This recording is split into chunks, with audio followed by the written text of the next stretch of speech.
boy. Over the last decade, Mike Tyson's life has been a rolling media circus of ear-biting, jail time, and outrageous statements. I want your heart. I want to eat his children. Praise be to Allah. I gotta be on my you drunk, Mike. You relax. You relax. Tyson's critics say it's always been this way. But Iron Mike disputes that idea. He says most of his acting out is the direct result of his 1992 conviction for raping Desiree Washington. Hello, my name is Desiree. We recently sat down with the ex-champ in Miami. Are you happy with life now? Not really. Why not? I don't know. It just sucks. You know what I mean? It sucks. Got this stuff hovering over my head. And as long as you have that stuff, and if you are a decent person, it'll never come to the surface. The Pulse decided to take another look at that key event in Mike Tyson's life. So did you do this? Did you rape her? No, I ain't raped that slimy bitch. Outbursts like that make it hard to accept that Tyson's wounds aren't self-inflicted. Anybody else having fun like that, it was just young boys having fun. But me, I'm a big black rapist. Big, strong, black young kid wants some.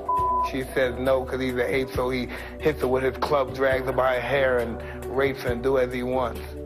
So that's the stigma I'm left with. All that I've been in life, I've been a lot of things, but I'm going to be left with the stigma of being a rapist. Whatever the public thinks of Mike Tyson, the fact remains he was tried and convicted in an Indiana courtroom. He served his time in prison. Still, he continues to claim he had consensual sex with Desiree Washington. She has always maintained he raped her. The Pulse contacted Washington. She said no to our request for an interview. She also turned down our offer to respond to Tyson's comments. Why do you think she said you raped her? Because she's a sick, money-hungry.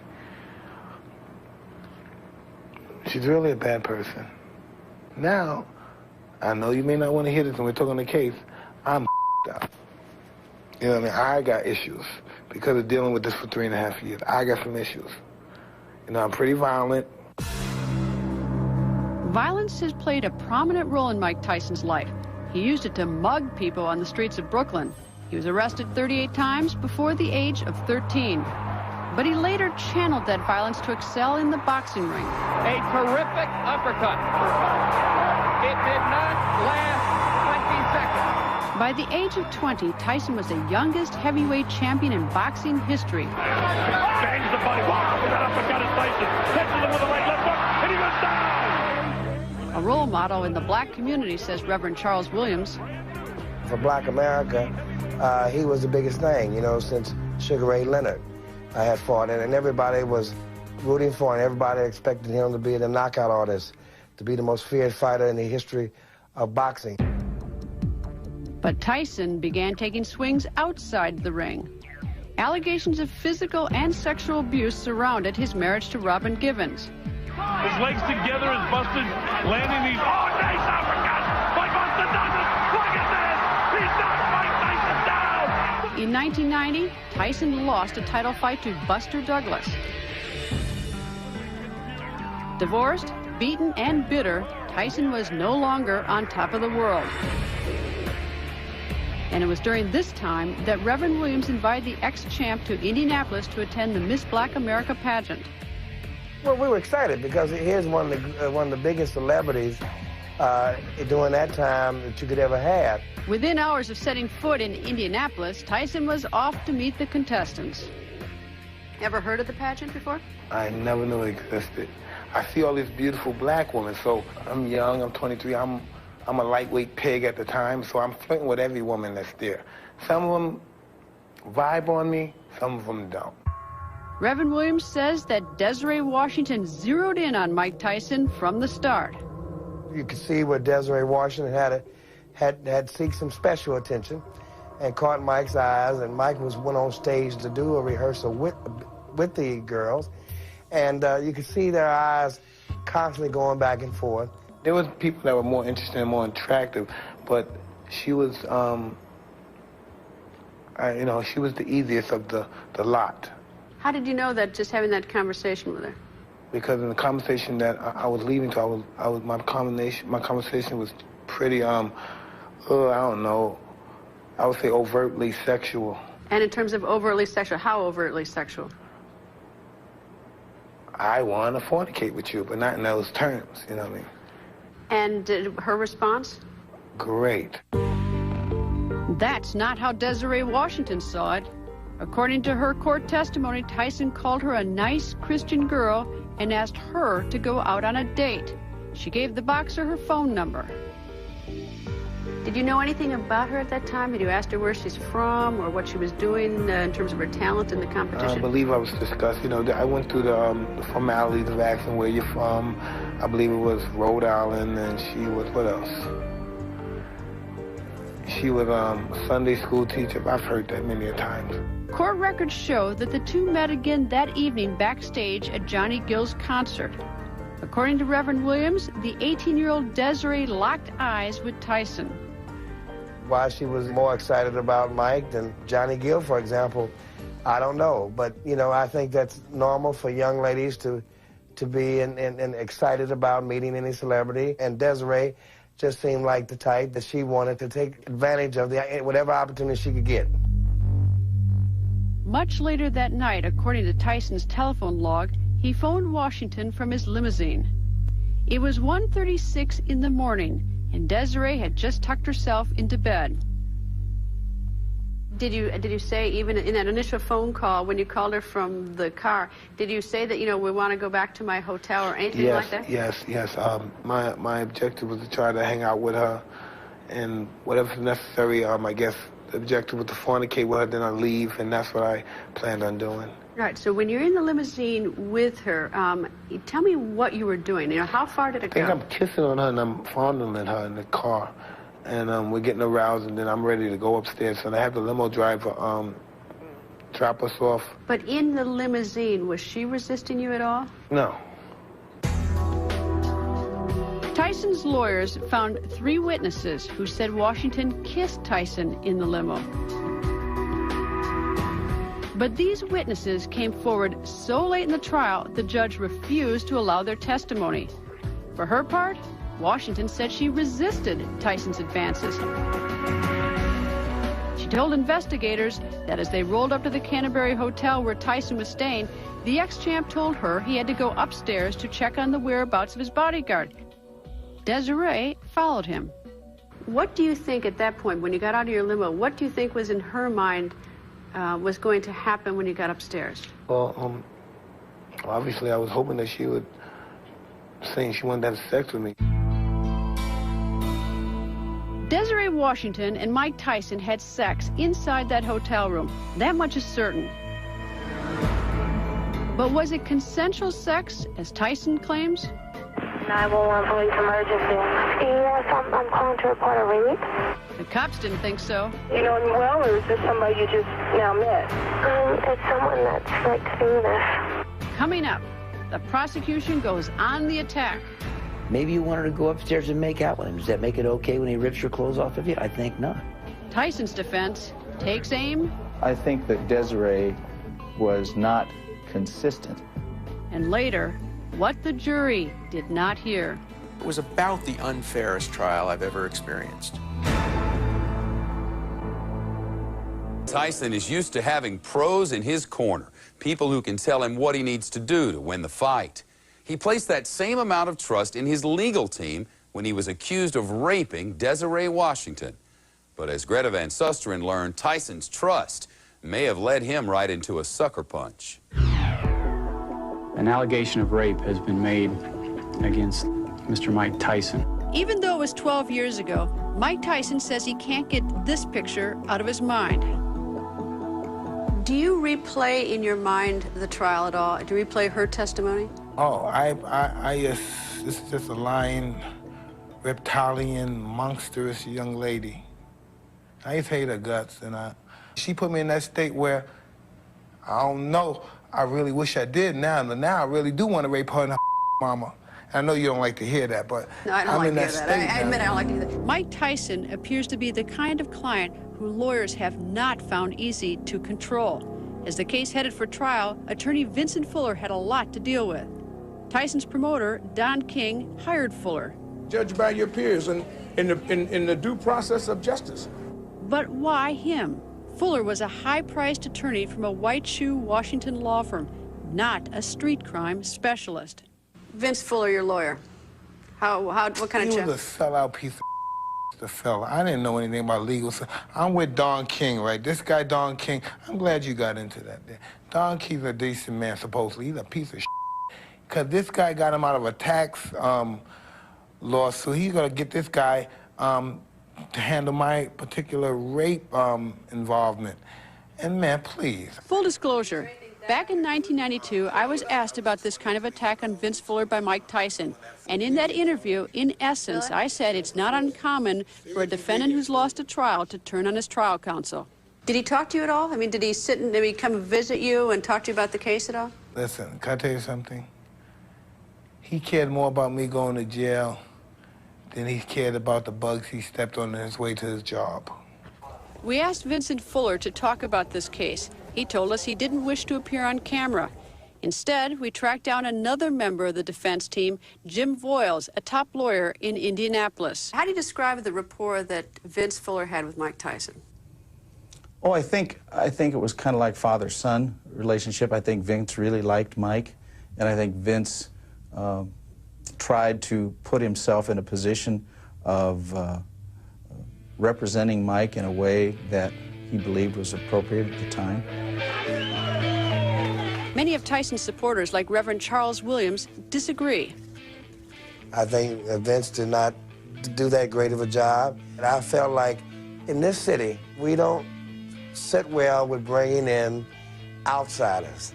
If there were an insider, it had to be Tyson's prosecutor, Greg Garrison, now host of a talk show in Indianapolis. I wish he were more of what they would call in the House of Representatives a blue dog. He's not enough of one. He's a homegrown street lawyer, brash, quick on his feet, personable. In many people's eyes, the opposite of Vincent Fuller. Should a lawyer who doesn't have experience trying street crime cases, is that the best choice? This is essentially street crime. Clearly not. He's from that federal place in Washington where you stand behind the podium and Your Honor this and Your Honor that, and there's not much sitting on the corner of the counsel table. And I just think he was a fine lawyer that was not in the best forum for himself.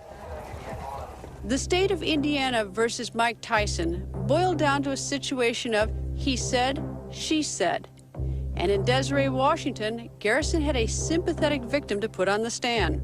This was a great kid, this victim. She was beautiful inside and out. She was 5'5" and 114 pounds. She had a big heart, and she was smart, but she was naive. There was an audible gasp from the gallery, and I think a little bit from the jury when she walked in the courtroom, because she was tiny. Desiree told the jury that inside the limousine, Tyson, quote, grabbed me near him, and he went to kiss me, and I just kind of jumped back. She said that once inside Tyson's hotel room, the boxer's demeanor changed. She told the jury that Tyson said, quote, "You're turning me on." Desiree told him, "Listen, I don't know what you think I came up here for. I'm not like that." Then Desiree claimed she stood up and walked to the bathroom. In there, she did something even prosecutors could not explain. The evidence that I would have feared if I'd been the prosecution is that she went into the bathroom, removed her shield that she had in her underwear because she was starting her period, did not replace it. Mm-hmm. Didn't have anything with her. Why would she have taken it away? I mean, exactly. The first thing, why did she even remove it then? Something's better than nothing. You remember, when she goes in that bathroom, from her testimony, he's already trying to kiss her. He's working on her, "Oh, baby, mommy, oh, mommy, you're turning me on."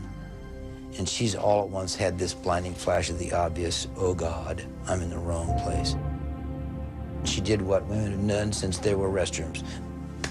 Off to the John. To some critics, Tyson's defense team didn't make enough of this incident. You know, here's a young lady who changed the panty liner in the restroom. And in these restrooms, in those suites, there are phones in there, which she could have very easily locked the door, called downstairs, and had security come up. There was a lot of things that didn't make sense. In his cross-examination, Vincent Fuller never asked Desiree directly that if, by removing her shield, she was getting ready to have sex. By the time Fuller mentioned the idea to the jury in his closing arguments, his own team began to wonder if he had lost the jury's attention. I think that one of your first questions was, Did they connect with the defense? Was there a connection so that they're listening to us? Are they really absorbing the information we're giving them? Obviously, they didn't. Desiree told the jury that when she opened the bathroom door, Mike Tyson was sitting on the bed in his underwear. He grabbed her arm and, she said, ripped off her clothes. The next thing I knew, she said, he put me down on the bed and, quote, he kept kissing me and kept saying, don't fight me, don't fight me.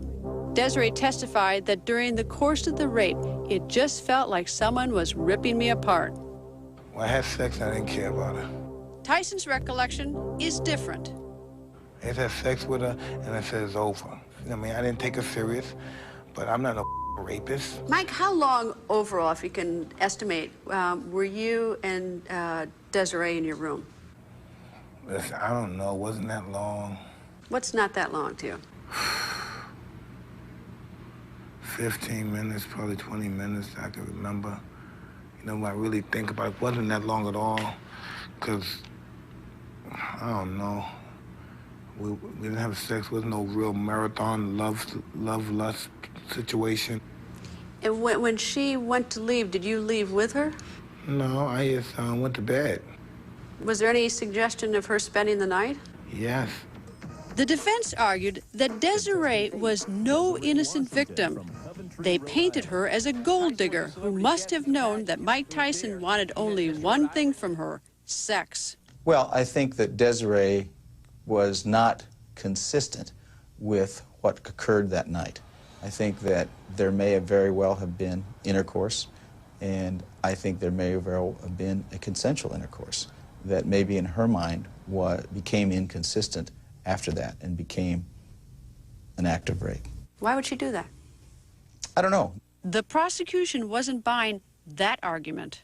His testimony was that he invited her to stay the night. Matter of fact, she said, after he had done this to me, he had the gall to ask me to stay all night. Well, if you're a gold digger, if you're looking to get in the big boy's pants and to have all the glitz and glamour of being Mike Tyson's woman, which is better for you, to get walked to the car or invited to stay the night? I said to the jury, that's a touchdown. If she was a gold digger and she gets invited to spend the night, cha-ching. The trial ran for 2 weeks, and the prosecution presented several key witnesses to help them build a sequence of events. This was a case that fit together logically. We had medical and forensic evidence that was compelling. I mean, this kid was sore. She was hurt by this. We had a gynecologist that came and testified as to the injuries that were sustained by her. We had the guy that examined her in the ER. People that have consensual sex just don't have these kinds of injuries. Witness after witness described Tyson as a sexual predator. Some observers say that Vincent Fuller did little to discourage that image. I don't know if he was trying to use reverse psychology to say that Mike was portrayed in that manner, and that so it's easy for a woman to say that he raped her when he didn't because he had that reputation. I don't really know what he was trying to do, but I know it didn't work. Looking back on the trial, Tyson agrees. My representation thinks I'm a monster. So if he thinks I'm a monster, what are these poor, ignorant bastards who I consider our jurors, my equals, who never stole a loaf of bread, my equals, whose mother never, ever had to sell some to their children, my equals, of course. They're gonna convict me. That's exactly what the jury did. After 9 hours of deliberations, Mike Tyson was guilty of rape. Anything you can tell your supporters, Mike? Tyson was eventually sentenced to 10 years in prison. 6 years were suspended. But was justice served? When we come back, some jurors now have reasonable doubt. Looking back, do you think Mike Tyson had a fair trial? Looking back, no, I think his representation was very poor. And one of Desiree's old boyfriends adds a new twist to the story. After the sex, she was very, she went to the bathroom, and when she came out of the bathroom, she was coming out crying, very scared, and she kept on saying to me that sex before marriage was against her religion and her father was gonna kill her. We'll tell you why the jury never heard his testimony. Mike Tyson melted down when he was labeled a convicted rapist. Many thought that fit a man so unpredictable and violent. But did the jury hear everything they needed to know? Was there any way he could be innocent? New information is surfaced. Greta Van Susteren continues her Pulse exclusive.